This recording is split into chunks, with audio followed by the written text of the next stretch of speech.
অনেকেই দেখি যে পাম বাগিছে মালয়েশিয়া, কিন্তু দেশে অনেকে দেখি অনেকে মালয়েশিয়া আছে, বোঝে না। যাই হোক, এই হলো সেই পাম গাছ, খেজুর গাছের মতন দেখতে। এই যে ওই সাইডে ওরা, যাই হোক, এই যে পাম গাছ আমি ছোট দূরে দেখাচ্ছি। এই দেখেন, এটা হলো পাম গাছ। এই যে নিচে ফল, অস্থির ফল দেখছেন। এটাই হলো সেই পাম গাছের ফল। এটা থেকে সোয়াবিনের তেল তৈরি হয়।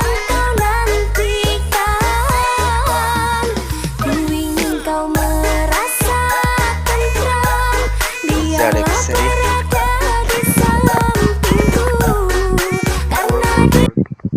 দেখছেন।